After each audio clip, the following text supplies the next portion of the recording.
A Life in Irish Letters, Ms. McDermott, and Mary Sugrue.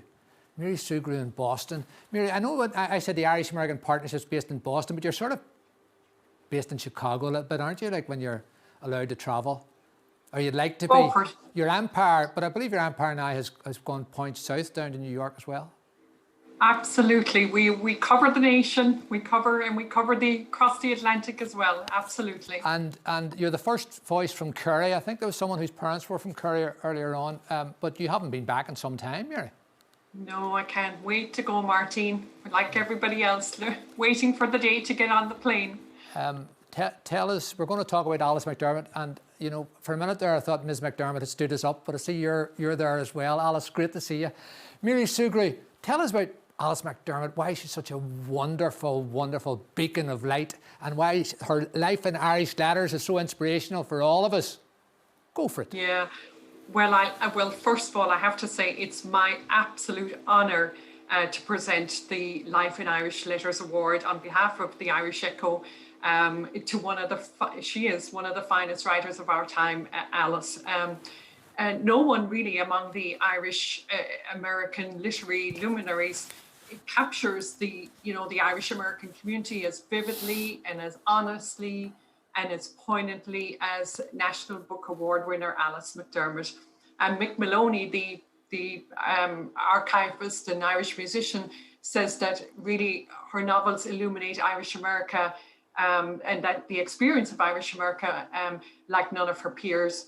And it's perhaps because she's of that community, with her writing framed within the Irish American tradition, and that she's able to turn a really compassionate but insightful eye on its victories and its foibles, but while really exquisitely crafting universal characters that are just so deeply human and tender.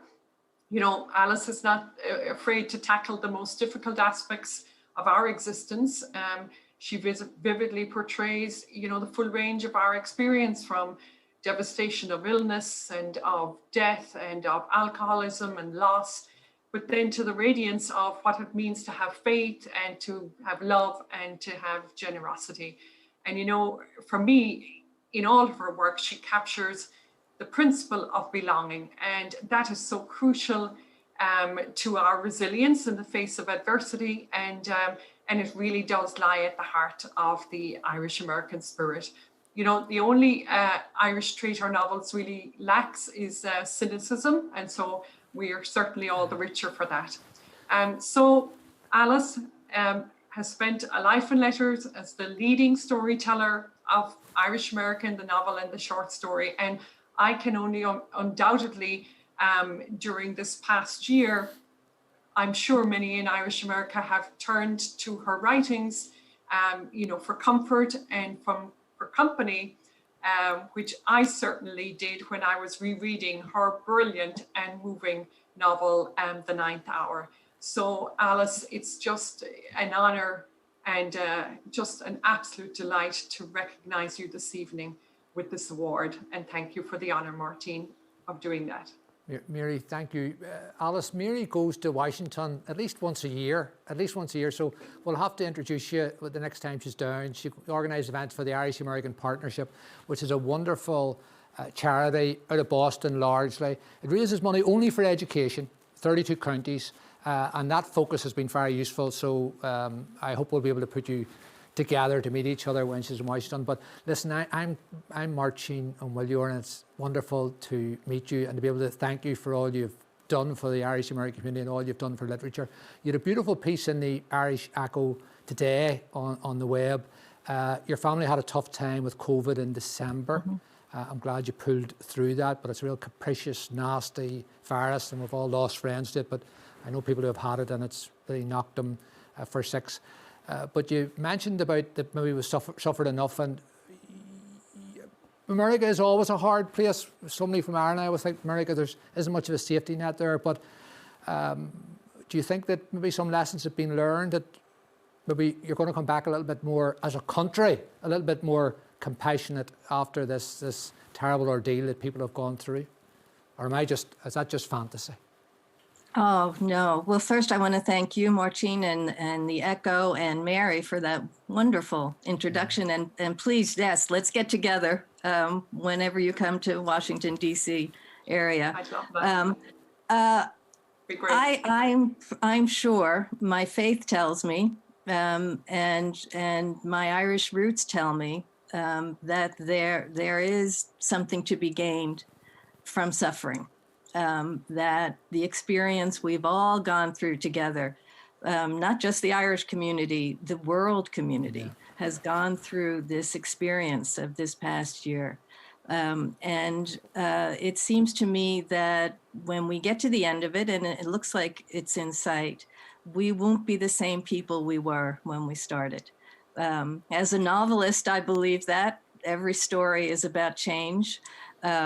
And as a Catholic, I believe that. I believe there's grace in suffering. And certainly as an Irish American, knowing what my people have been through and their resilience, I'm pretty sure that will we be better? That's up to us. But we will be a different people when we come through this. Well, and tell me this, is there inspiration there to write, do you think, as well? I mean, one of the things about, Mary did her homework with the Ninth Hour, I did mine with Charming Billy, and I always detect a little bit of sadness at the heart of Irish America because of the immigrant experience. And I don't know if that's because I'm not Irish American, so I can't speak with any authority on it, but I always feel a little bit of displacement and unsettled, people unsettled. But this is so unsettling, this pandemic, but is it something that you turn away from, or something that perhaps has inspired you to be able to write about? It seems to me probably the person who will write the best novel about COVID-19 probably hasn't been born yet. Okay. We probably need that long view that writers and artists give us to make real sense of what we've been through. But I do think there is a melancholy, and I don't think it's just the Irish immigration experience. In some ways, it's at the heart of what it is to be an American, because in some ways we're all exiles. And I think that even if it's just in our DNA, if it's not even in a specific memory, there is a sense among those of us who are American that we have left one place behind to be here. There's something wonderful about that. There's something optimistic.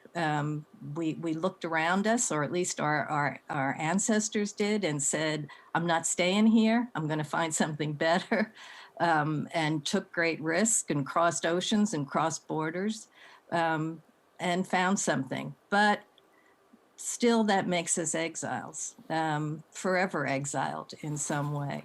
Well, and that gives us tremendous insight. Well, look, I want to thank you for being with us tonight. You talked today in the Irish Echo article about maybe a more compassionate America, more generous, more giving. And I can tell you, it's 99% of Ireland would love to see that. So we wish you well on that journey. It's not going to be easy. But the type of America you envisage, based on those Irish American values and immigrant values and values of diversity and tolerance and love and solidarity, are our values as well. So thank you for your life in Irish letters. But thank you. And keep it going. Thank you for the lovely. Fantastic. Is that lovely? Beautiful. Well, look, and Mary Sugrue, thank you very much in Boston. Good luck, ladies. Thank you. Thank you. I give you my heart. Take care. Slán go fóill. Thank you, Alice.